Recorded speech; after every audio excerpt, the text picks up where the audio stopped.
과거를 중요하게 생각하는 문화, 현재를 중요하게 생각하는 문화, 미래를 중요하게 생각하는 문화, 이런 것처럼 사회 문화적인 시간도 있고 사회 문화적인 위치도 있죠. 좌표, 고도 이런 것도 있지만 예를 들어서 얼마나 프라이빗한 공간이냐, 이런 거 굉장히 사회적인 특성들이죠. 굉장히 영향을 많이 미치고요. 그리고 그 다음에 예를 들자면 권력거리 같은 것도 굉장히 중요한 그런 위치적인 특성이죠. 자, 그 해당되는 맥락이 얼마나 위계 서열이 엄격하게 정해져 있는 환경이냐, 또는 전혀 그런 게 없이 수평적인 관계가 유지되고 있는 그런 맥락이냐, 이런 거에 따라서도 큰 영향을 갖다가 받을 수 있고요.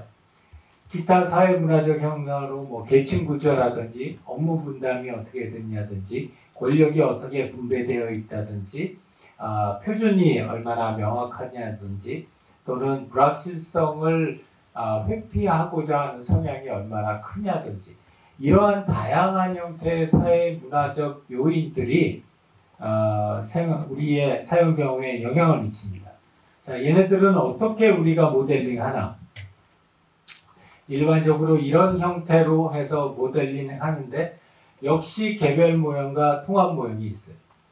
그리고 이 개별 모형과 통합 모형은 똑같은 형태에 있지만 아까도 얘기했지만 개별 모형은 우리가 정한 퍼소나 그리고 우리가 찾은 시나리오, 기본적 시나리오 거기에 맞춰서 그때에 영향을 미치는 사회 문화적 요소들을 갖다가 이렇게 마름모 모양으로 표시를 해요. 여기에 큰 것과 작은 거는 사용 경험에 얼마나 큰 영향을 미치느냐에 따라서 이 마름모의 크기를 결정을 합니다. 그 다음에 이제 여기서 중요한 것 중에 하나는 어떤 점에서 이 사회문화적인 요소들은 그들 사이에 충돌 관계가 나타나요. 예를 들어서 나는 내가 속한 부팀은 굉장히 미래지향적인 팀이어서 우리는 미래에 무엇을 만들까 막 이런 거를 고민하는데 내가 속한 전체 회사는 매우 보수적인 집단이어서 과거지향적이에요. 그리고 이제 컨플릭트가 발생하고 거기에서 그 갈등이 발생을 해요.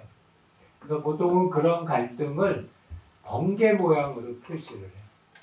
어디에서 사회문화적인 요소들 사이에 갈등이 있나. 그래서 이것도 역시 개별 모형과 통합 모형이라고 하는 거는 그 각자의 개별 퍼소나나 시나리오가 아니라 그것들을 통합한 형태로 해서 작성을 해서 역시 두 장짜리를 그리죠. 한 장은 개별 모형, 한 장은 통합 모형 해서 그림을 갖다가 그리고요.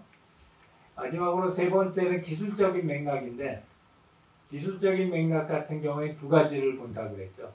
하나는 현재 하이프 곡선 상에서 이런 가트너의 하이프 곡선 상에서 현재 우리 제품이나 서비스에서 사용할 기술이 어느 지점에 있느냐. 이거 굉장히 중요해요.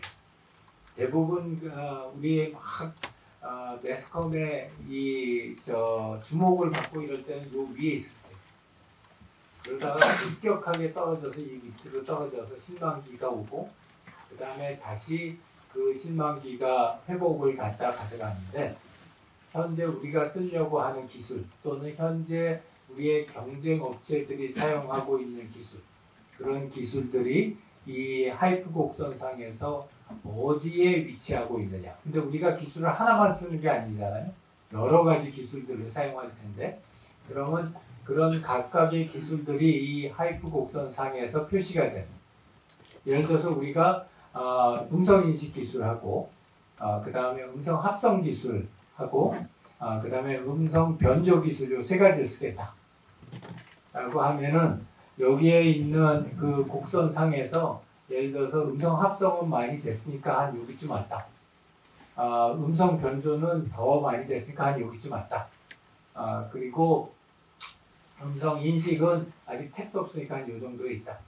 하면은 이러한 현재 기술의 성숙도가 어떻게 되는지를 표현을 해주고 그 다음에 요거는 그런 기술들이 비즈니스적으로 어떤 임플리케이션이 있을 것이냐라는 건데, 점진적 혁신 기술이라고 하는 거는 획기적으로 시장을 바꾸거나 또는 사용자를 갖다 바꾸거나 하지는 않지만 기존에 있는 형태로 조금 더 정확하게, 조금 더 효율성이 높게 만들어 나가는 기술.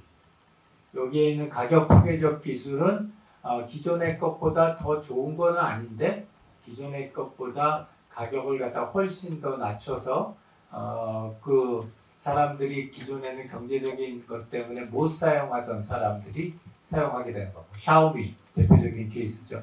그래서 그런 경우고, 시장 파괴적 혁신은 기존에는 우리가 거의 사용하지 않았던 어떤 중요한 요소들, 기술들이 사용이 되어서 기존엔 너무 어렵거나 또 본인들이 사용하기 불편해서 사용하지 않았던 그런 사용자분들을 갖다 새로 발생시킬 수 있고 그거를 통해서 새로운 시장을 만들어 나갈 수 있는 그런 기술들을 갖다가 우리가 얘기를 해요.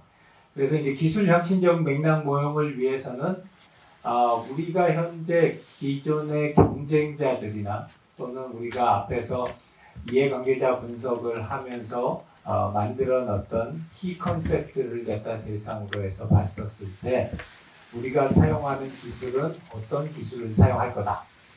그래서 그런 기술들이 이런 기술 완숙도 측면에서 어디에 위치하고 있느냐, 그리고 이런 시장 혁신적인 관점에서 어떤 기술이 더 많이 현재 우리가 사용할 것 같으냐 하는 것들을 분석하는 겁니다. 사용할 수 있는 기술은 무지하게 많죠. 그래서 여기서도 마찬가지로 우리가 개별 모형으로 할 때에는 전체적으로 우리가 사용하려고 하는 다양한 기술들을 다 표현을 해줘요. 개별 모형을 할 때는. 그러나 통합 모형을 할 때에는 그 전체적인 트렌드를 봐서, 그러면은 전체적으로 봤었을 때 우리가 지금 하려고 하는, 예를 들어서 수면 장애를 도와주는 디지털 치료제 같은 경우에는 기술 하이프 곡선에서 한 이 정도 될 거고, 그 다음에 이거는 가격 파괴적인 또는 시장 파괴적인 굉장히 큰 포텐셜이 있는 그런 기술들이다. 이런 쪽으로 우리가 요약해서 설명을 해주면 됩니다.